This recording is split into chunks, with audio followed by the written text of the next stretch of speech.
সিলেট ৪ আসনে দ্বিমুখী লড়াইয়ের ইঙ্গিত পাওয়া যাচ্ছে। মুখোমুখি বিএনপির সাবেক সিটি মেয়র আরিফুল হক চৌধুরী ও জামায়াতের জেলা সেক্রেটারি জয়নাল আবেদিন। তবে ভোটারদের অভিযোগ, নেই কোনো ভালো মানের স্কুল, কলেজ, মাদ্রাসা। একই সাথে দাবি বেহাল সড়কগুলোর সংস্কারের।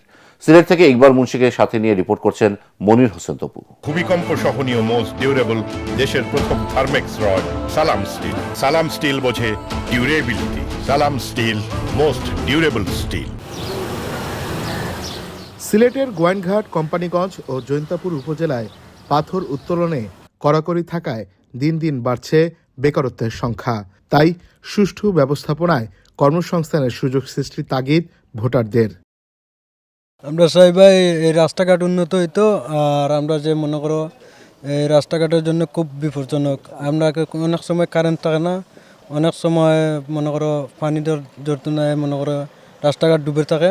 আমরা অনেক চেষ্টা করছি, কেন মনে করো একটু বাদ দেওয়ার লাগে, কিন্তু এটা প্রস্তুতি পাইছি না কোনো আন থেকে। তবে চেষ্টা করি আর এটা দেওয়ার লাগে। স্কুলের দরকার, মাদ্রাসা দরকার, এরপরে আপনার এই যে রাস্তাঘাট এগুলো আপনার বাঙ্গা, এগুলাই আপনার সাই দেন উন্নত হওয়ার লাগে। প্রচার প্রচারণা ও রাজনৈতিক হিসেব নিকাশে এই আসনে মূল প্রতিদ্বন্দ্বিতা গড়ে উঠেছে বিএনপির মনোনীত প্রার্থী আরিফুল হক চৌধুরী এবং জামাতে ইসলামের প্রার্থী জয়নাল আবেদিনের মধ্যে। যতবার বিএনপি সরকার গঠন করেছে ততবার সিলেটের উন্নয়ন হয়েছে। আমরা প্রথমে জনগণের নিরাপত্তা নিশ্চিত করা, আমাদের ইয়াং জেনারেশনদেরকে কিভাবে মোটিভেটেড করে তাদের ইনোভেটিভ আইডিয়াকে কাজে লাগিয়ে আমরা সামনে।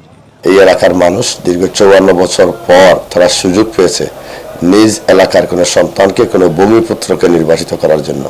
আমরা আশাবাদী ইনশাআল্লাহ সিলেট ৪ জৈন্তাগঞ্জ কোম্পানীগঞ্জের মানুষ এবার দীর্ঘদিন পরে তার নিজ এলাকার মাটির সন্তানকে নির্বাচিত করে মহান জাতীয় সংসদে কথা বলার সুযোগ সৃষ্টি করবে ইনশাআল্লাহ। দীর্ঘদিন ধরে এলাকার রাজনীতিতে সক্রিয় থাকায় আরিফুল হক চৌধুরীর পরিচিতি দলের তৃণমূল পর্যায়ে রয়েছে জনসমর্থন। অন্যদিকে জামাত প্রার্থী জয়নাল আবেদিনেরও রয়েছে আলাদা ভোট ব্যাংক ও সাংগঠনিক শক্তি। মনির হোসেন তপু, এটিএন বাংলা, সিলেট।